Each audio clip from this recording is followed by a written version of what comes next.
പശ്ചിമേഷ്യൻ യുദ്ധത്തിൽ വെടിനിർത്തൽ ചർച്ചകൾ കാര്യമായി തന്നെ പുരോഗമിക്കുകയാണ്. അമേരിക്കയും ഇറാനും തമ്മിലുള്ള സമാധാന ചർച്ചകൾ പാകിസ്ഥാൻ തലസ്ഥാനമായ ഇസ്ലാമാബാദിലാണ് നടക്കുന്നത്. ചൊവ്വാഴ്ച മുതൽ നിലവിൽ വന്ന രണ്ടാഴ്ചത്തെ താൽക്കാലിക വെടിനിർത്തലിന് പിന്നാലെയാണ് ഇരു രാജ്യങ്ങളിലെയും ഉന്നതതല പ്രതിനിധികൾ നേരിട്ടുള്ള ചർച്ചകൾക്കായി എത്തുന്നത്. ലോക സാമ്പത്തിക വ്യവസ്ഥയെയും പശ്ചിമേഷ്യയിലെ ലക്ഷക്കണക്കിന് ജനങ്ങളുടെ ജീവിതത്തെയും ബാധിക്കുന്ന ഈ ചർച്ചകളെ അതീവ താൽപര്യത്തോടെയാണ് ലോകം ഉറ്റുനോക്കുന്നത്. അതേസമയം ഇറാന്റെ പക്കൽ കൂറ്റൻ ബാലിസ്റ്റിക് മിസൈലുകൾ അവശേഷിക്കുന്നുണ്ടെന്ന് US രഹസ്യാന്വേഷണ വിഭാഗത്തിന്റെ റിപ്പോർട്ട് പുറത്തുവരുന്നുണ്ട്. യുദ്ധത്തിൽ കനത്ത നാശനഷ്ടങ്ങൾ നേരിട്ടിട്ടും 1000-ലധികം ബലിസ്റ്റിക് മിസൈലുകൾ അവശേഷിക്കുന്നുണ്ടെന്നാണ് വിവരം. ഭൂഗർഭ അറകളിൽ ശേഖരിച്ചു വെച്ചിരിക്കുന്ന മിസൈലുകൾ പുറത്തെടുക്കുന്നതിലൂടെ ഇറാന് അതിശക്തമായ ആക്രമണങ്ങൾ നടത്താനാകുമെന്ന് US രഹസ്യാന്വേഷണ ഏജൻസികളെ ഉദ്ധരിച്ച് വാൾ സ്ട്രീറ്റ് ജേണൽ റിപ്പോർട്ട് ചെയ്തു. US ഇന്റലിജൻസ് ഉദ്യോഗസ്ഥർ നൽകിയ വിവരങ്ങൾ പ്രകാരം ഇറാന്റെ മിസൈൽ ലോഞ്ചറുകളിൽ പകുതിയും നശിപ്പിച്ചിട്ടുണ്ടെങ്കിലും അവയുടെ കേടുപാടുകൾ പരിഹരിച്ച് വീണ്ടും ആക്രമണത്തിന് തയ്യാറാക്കുമെന്നാണ് പുറത്തുവരുന്ന റിപ്പോർട്ടുകൾ. യുദ്ധം ആരംഭിക്കുന്നതിന് മുൻപുണ്ടായിരുന്ന മിസൈൽ ശേഖരണത്തിന്റെ പകുതിയോളം ആയുധങ്ങൾ ഇറാന്റെ കയ്യിൽ അവശേഷിക്കുന്നുണ്ടെന്ന് US ഇസ്രയേൽ ഉദ്യോഗസ്ഥ വൃന്ദം നേരത്തെ വ്യക്തമാക്കിയിരുന്നു. താൽക്കാലിക വെടിനിർത്തൽ പ്രാബല്യത്തിലെത്തിയിരിക്കുന്ന നിലവിലെ സാഹചര്യത്തിൽ മിസൈലുകളുടെ തകരാറുകൾ പരിഹരിച്ച്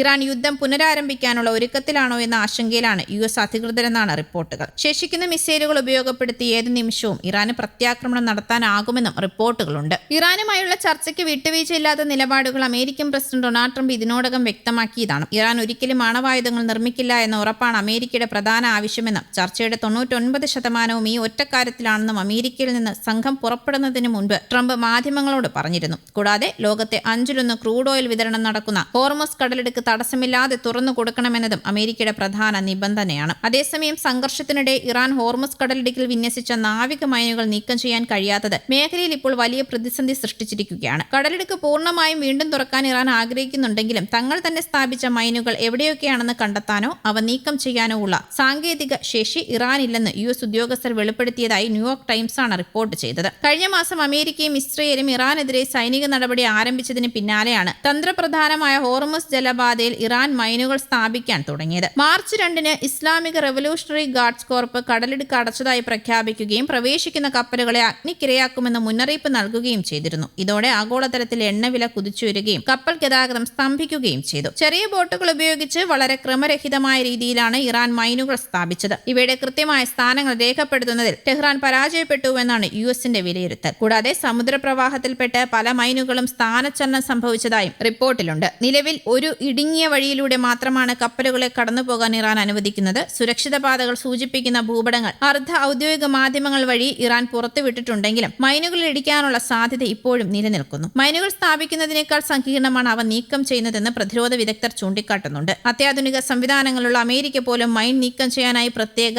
ലിറ്റോറൽ യുദ്ധക്കപ്പലുകളെയാണ് ആശ്രയിക്കുന്നത്. US ആക്രമണത്തിൽ ഇറാന്റെ പല പ്രധാന നാവിക താവളങ്ങളും തകർക്കപ്പെട്ടതും തിരിച്ചടിയായിട്ടുണ്ട്. എന്നാൽ കൂടുതൽ മൈനുകൾ വിന്യസിക്കാൻ ശേഷിയുള്ള നൂറുകണക്കിന് ചെറിയ ബോട്ടുകൾ ഇറാൻ ഇപ്പോഴും കൈവശം വെച്ചിരിക്കുന്നത് ആശങ്ക വർദ്ധിപ്പിക്കുന്നുണ്ട്. കടലിടുക്കിൽ എത്ര മൈനുകൾ ഉണ്ടെന്നോ അവയുടെ നിലവിലെ കൃത്യമായ സ്ഥാനം ഇപ്പോഴും അവ്യക്തമായി തുടരുന്നത് ആഗോള ഷിപ്പിംഗ് മേഖലയെ കടുത്ത ആശങ്കയിലാഴ്ത്തുകയാണ്. News desk Kerala Kaumudi.